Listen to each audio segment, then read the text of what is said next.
अली बाबा 40 चोर। सालों पहले अली बाबा और कासिफ नाम के दो भाई फारस देश में रहते थे। पिता की मृत्यु के बाद से दोनों भाई मिलकर अपने पिता का व्यापार संभालते थे। बड़ा भाई कासिफ बहुत लालची था। उसने धोखे से पूरा व्यापार हथियाकर अली बाबा को घर से निकाल दिया। इसके बाद अली बाबा किसी बस्ती में जाकर अपनी पत्नी के साथ झोपड़े में गरीबी की जिंदगी व्यतीत करने लगा। वह रोजाना जंगल जाकर लकड़ियां काट कर लाता और बाजार में उन्हें बेचकर जैसे तैसे घर का गुजारा चलाता था। एक दिन अली बाबा ने जंगल में लकड़ी काटते समय 40 घुड़सवार को वहां आते हुए देखा। सभी घुड़सवार के पास धन की पोटली और खंजर थे। यह देखकर वह समझ गया था कि ये सभी चोर हैं। अली बाबा एक पेड़ के पीछे छिपकर उन्हें देखने लगा। तभी सभी घुड़सवार एक पहाड़ के पास जाकर खड़े हो गए। तभी चोरों के सरदार ने पहाड़ी के सामने खड़े होकर बोला, खुल जा सिम सिम। इसके बाद पहाड़ में से एक गुफा का दरवाजा खुला। सारे घुड़सवार उस गुफा के अंदर चले गए। अंदर जाकर उन्होंने बोला, बंद हो जा सिम सिम, और गुफा का द्वार बंद हो गया। यह देख अली बाबा दंग रह गया। कुछ देर बाद वो दरवाजा फिर से खुला और उसमें से वो सभी घुड़सवार निकले और वहां से रवाना हो गए। अली बाबा यह जानने को बेताब हो गया कि आखिर उस गुफा में क्या है और वो सब यहाँ क्या कर रहे थे।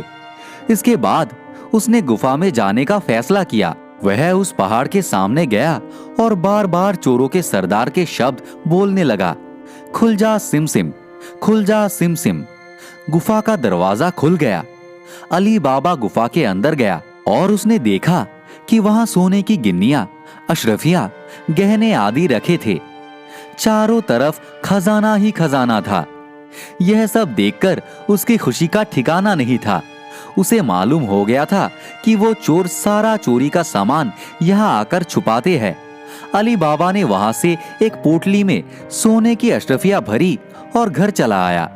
घर आकर अली बाबा ने इस पूरे किस्से के बारे में अपनी पत्नी को बताया। एक साथ इतनी सारी अशरफियां देखकर उसकी पत्नी हैरान रह गई और अशरफियों को गिनने बैठ गए। तभी अली बाबा ने बोला कि ये इतनी अशरफियां है कि इन्हें गिनते गिनते रात हो जाएगी।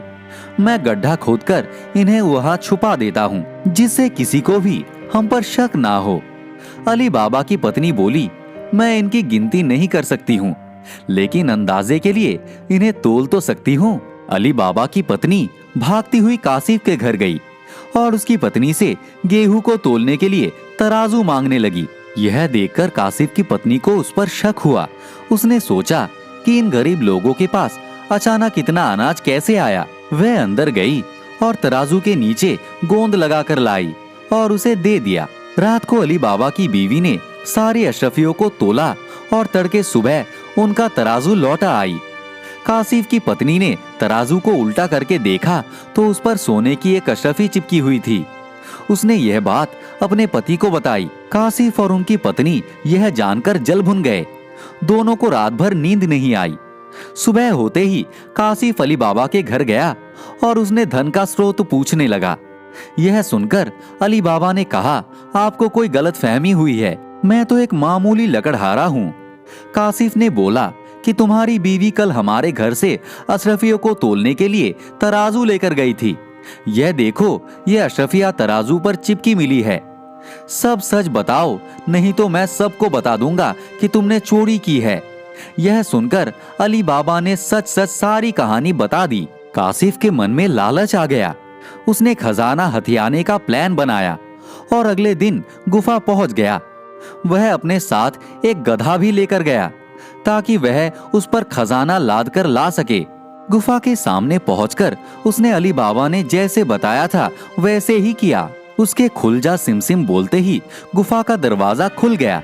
अंदर पहुंचकर चारों तरफ खजाना देखकर वह भौचक्का रह गया। उसने बोरियों में सोने की सिक्के भरे और बाहर निकलते समय क्या बोलना है वही भूल गया। गुफा से बाहर निकलने के कासिफ ने तमाम प्रयास किए, लेकिन कोई रास्ता ना निकला। वह गुफा के अंदर कैद हो जाता है। कुछ देर बाद जब चोरों का गिरोह वहां पहुंचा तो उन्होंने देखा कि बाहर एक गधा बंधा है। वे समझ जाते हैं कि यहाँ कोई आया है। चोर अंदर जाते हैं और कासिफ को ढूंढकर मार देते हैं। इधर जब कासिफ घर नहीं पहुंचता तो उसकी पत्नी परेशान हो जाती है और अली बाबा के घर जाकर बड़े भाई को ढूंढकर लाने के लिए बोलती है। अली बाबा ढूंढता हुआ गुफा के पास पहुंचा तो वहां उसने भाई के गधे को घास चढ़ते हुए देखा। वह समझ जाता है कि कासिफ अंदर गया था और चोरों ने उसे पकड़ लिया है। अली बाबा जब गुफा के अंदर गया तो उसे कासिफ की लाश मिली। अली बाबा लाश को घर लाता है और बिना किसी को बताए प्राकृतिक मौत घोषित करके उसका अंतिम संस्कार कर देता है। कासिफ की पत्नी के कहने पर अली बाबा और उसकी पत्नी कासिफ का व्यापार संभालने लगते हैं और उसके साथ रहने लगते हैं। वही जब चोर गुफा में आते हैं और कासिफ की लाश नहीं देखते तो समझ जाते हैं कि खजाने का राज किसी और को भी पता है। वह गांव में जाकर पता लगाते हैं कि कुछ दिनों में किसके घर में मौत हुई है। चोरों को अली बाबा का घर मिल जाता है। चोर ने उसके घर के बाहर क्रॉस का निशान लगा दिया जिससे रात के समय उन्हें उसका घर समझने में आसानी हो। वही अली बाबा ने जब अपने घर के बाहर क्रॉस का निशान देखा तो वह समझ गया कि चोरों ने घर का पता लगा लिया है। उसने ऐसा ही निशान सबके घर के बाहर लगा दिया। रात में जब चोर आए तो सबके घर के बाहर वही निशान देखकर दुविधा में पड़ गए और वापस चले गए। चोरों का सरदार चुपचाप बैठने वालों में से नहीं था। उसने उस मोहल्ले में अपने आदमी को भेजकर यह पता लगवाया कि हाल फिलहाल में कौन शख्स वहां अमीर हुआ है। इससे उसे अली बाबा के बारे में पता चला। उसने उसका घर अच्छे से पहचाना और रात के समय में तेल व्यापारी बनकर उसके घर पहुंचा। वह अपने साथ तेल के 40 पीपों को लेकर गया जिसमें 39 में चोर और एक पीपा में तेल था। उसने सोचा कि रात में जब सब सो जाएंगे तब वो सब मिलकर अली बाबा को मार देंगे। उसने अली बाबा से दोस्ती की और रात को उसके घर पर ठहरने की इजाजत मांगी। अली बाबा ने उसको खाना खिलाया और रात को रुकने की इजाजत दे दी। अली बाबा की पत्नी को तेल के व्यापारी पर शक हुआ। उसने सारे पीपों को खटखटाकर देखा और वह समझ गए कि एक पीपा में तेल है और बाकी में आदमी है। उसने तभी एक तरकीब निकाली। उसने तेल वाले पीपों से तेल निकाला और गर्म कर बाकी पीपों में डाल दिया। सारे चोरों की मौत हो गई। रात में जब सरदार चोरों को निकलने के लिए इशारा किया तो एक भी चोर बाहर नहीं निकला। उसने पीपों को खोलकर देखा तो सभी चोर मर चुके थे। यह देखकर वह इतना डर गया कि अपनी जान को बचाने के लिए वह तुरंत वहां से भाग गया। सुबह अली बाबा की पत्नी ने यह सारी बात अली बाबा को बताई जिसे जानकर वह बहुत खुश हुआ। अब उन 40 चोरों के सारे खजाने का अकेला मालिक अली बाबा था। वह देश का सबसे अमीर शख्स बन गया था और खुशी खुशी अपनी बीबी बच्चों के साथ रहने लगा। दोस्तों, इस छोटी सी कहानी से हमें यह सीख मिलती है कि लालच मनुष्य का दुश्मन है। लालच करने से सब काम खराब हो जाते हैं। इसीलिए कभी भी लालच नहीं करना चाहिए। तो दोस्तों, आप सभी को यह कहानी कैसी लगी कमेंट बॉक्स में जरूर बताएं। वीडियो को लाइक करें, दोस्तों के साथ शेयर करें और अगर आप हमारे चैनल पे नए हैं तो सब्सक्राइब कर भी जरूर जुड़े।